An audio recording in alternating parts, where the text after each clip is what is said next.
Let's see, old Brooke. What's shaking, Brooke?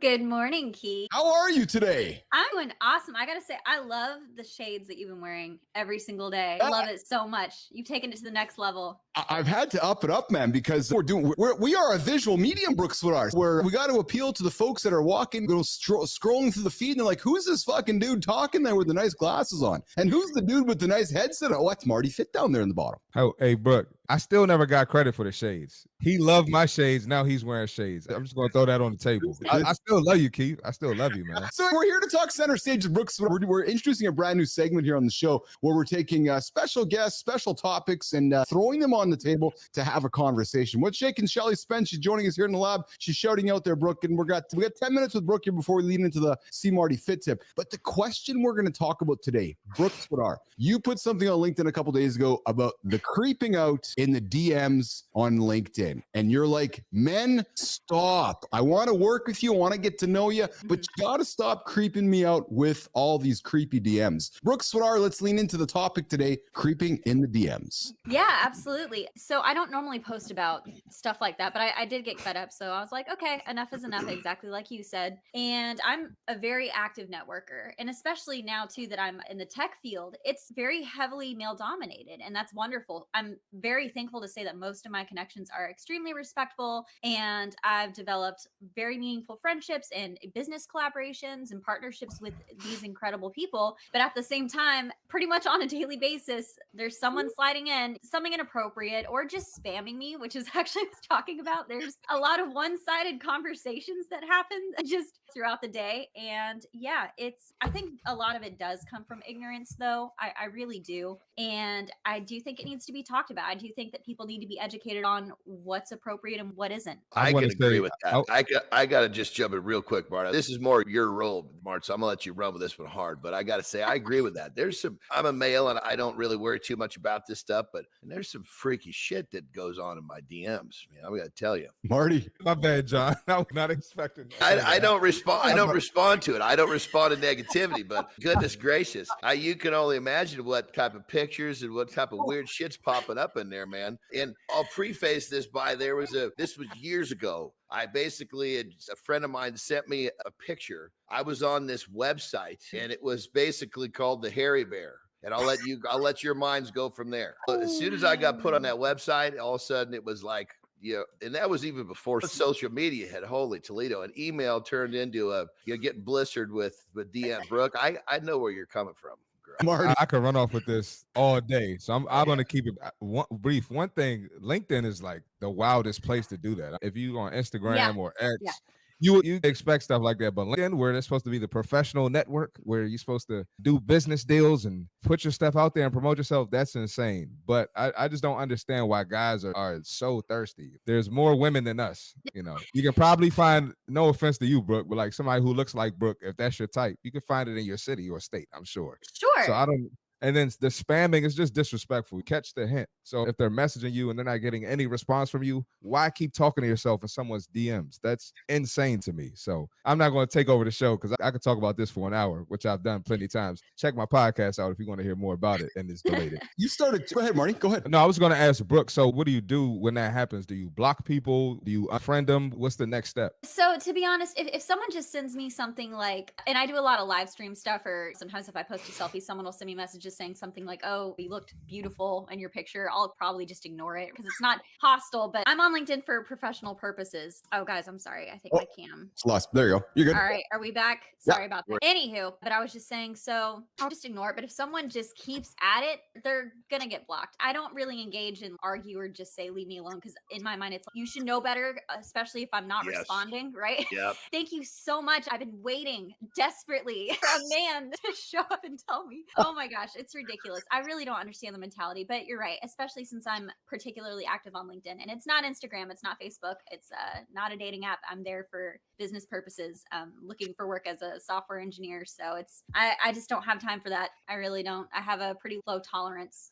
But then, Brooke, I think that's why the weirdos, I think that's why it's so intriguing to them, because they know they're not supposed to do it. So that way it's even more exciting to them. Do they know, John? Because I had the privilege of playing Division I basketball. So we, even in high school, we had classes. Like at camps, we had classes on how to treat women, how to not be disrespectful, and the consequences that can come with that. Because you can get a little harassment charge or a harassment case, and it's over for you, buddy. I'm gonna go back to every creature. When humans are creatures, every creature on this planet down deep knows the difference between wrong and right. Question is, are you actually following what's down dedeep? Now, granted, John, I understand there. so. I understand there are some people that are pretty off kilter. I try to give everybody I try to put everybody on the same starting line. We all get to start off equal. Every step you take, you're going to get either closer or further away where you should be. Yeah. So bro, you've taken to charging men. John Marty, I see she puts a post out. And guys, you come knock on my door all you want. You come knock on my door all you want, and I'm going to ignore you, going to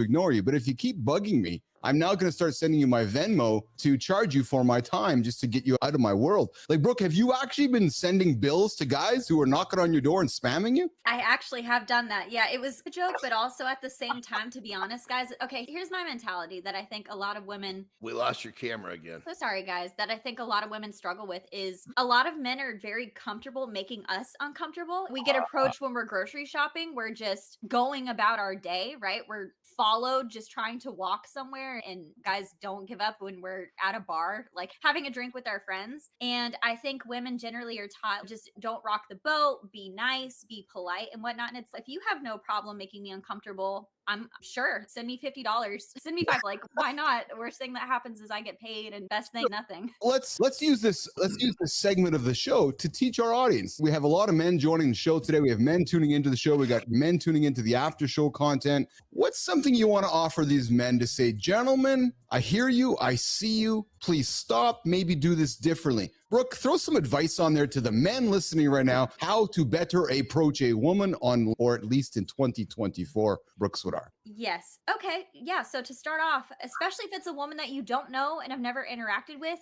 guys, you got to think about your approach. In all seriousness, if you're actually trying to get to know a woman or, I don't know, get her to engage with you, it's just not difficult to be creepy. And I always think, especially on LinkedIn too, I'm like, what would you think if your boss saw this message right off the bat? What would you think if your mother saw this message? Like you talk about consequences, right? See, Marty, I love that you talked about the classes and thinking about the consequences of your actions, which I think a lot of these guys just don't consider. I think it's not difficult to just be kind and respectful at first. And if a woman is receptive to that, maybe organically a conversation can happen. That's not such a crazy concept. Yeah. Hey, you're hanging out with Keith, John, Marty, and Brooke Swidar here. We're talking center stage, men creeping out women in the DMs on LinkedIn. And Brooke is inundated with just creepy messages from all you boys. Guys, there's a better way to go about it. Knock on the door, be polite, ask questions, but never mind pitch slamming somebody.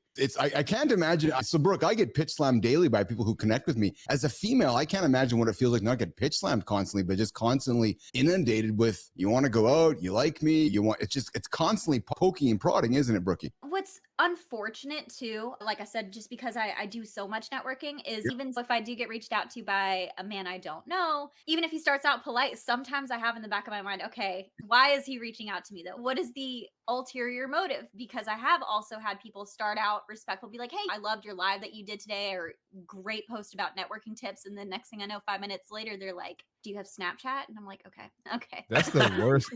That's the worst platform. That's the sneaky platform right there. That's I'm what like, you use when you're trying to hide something. Mm-hmm.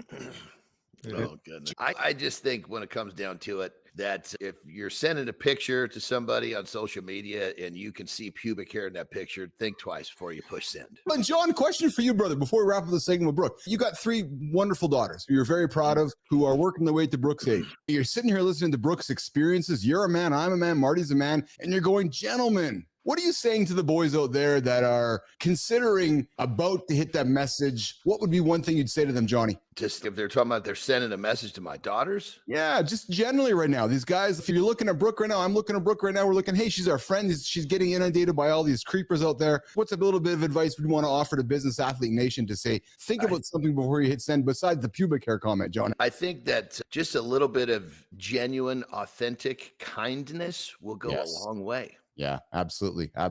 Brooke, I appreciate you joining us for this first segment of Center Stage, this new segment we're introducing on the show here, where interesting topics, interesting guests, putting something on the table that deserves talking about. We're not going to wrap a whole show around it, but we're going to put something out there that the audience might want to go, yeah. When I saw your post on LinkedIn, Brooke, and I was like, holy shit, we got to talk about this. We need to talk about this because I think it happens more often than not, but nobody's talking about it. So we're going to talk about it here on the show. So Brooke, thanks for joining us here today. Any last closing words from you before we say goodbye and we get on with our day? Brooke? Just want to say thank you guys so much for asking me to come on and talk about this. Like I said, I do think so much of this does come from ignorance, and people need to be educated on it. It is something that should be talked about. Awareness should be raised, and it can make all the difference. Even if it makes one person pause, success. That's it. And before you leave here, Brooke, we're gonna keep you on the roof for some humor because you've been around for a little while. But Good Time says to Johnny, I think people shave now. Some people probably do. Every trend comes back, John, right? So back in the 80s and 90s when the forests were bushy, and then we went into the world of the early 20s and the Brazilian rainforest took over society. But I think society is leaning back into the bushes of the world again, I'm thinking. Well, but the question, I agree with what Good Time say, but the question is that person that's keeping it high and tight, are they managing that every day? Because if they're not, all of a sudden that pubic hair joins the picture back real quick. There you go. All right. Hey, Mornings in Alive with Keith, John, Marty, and our guest, Brooke Swadar, Center Stage. Brooke, have an awesome day. We'll see you in the feeds. And men, leave her alone. If you want, listen, she's looking at a great tech job. She is a smart, accomplished human being who will move your business to the next level. If you want a great tech lead, you got to go hire Brooke Swadar. Brooke, we'll talk to you later, kid. Appreciate you, Keith. Have a good one, guys. Good to see you, Brooke. Have a good one, Brooke. Bye-bye.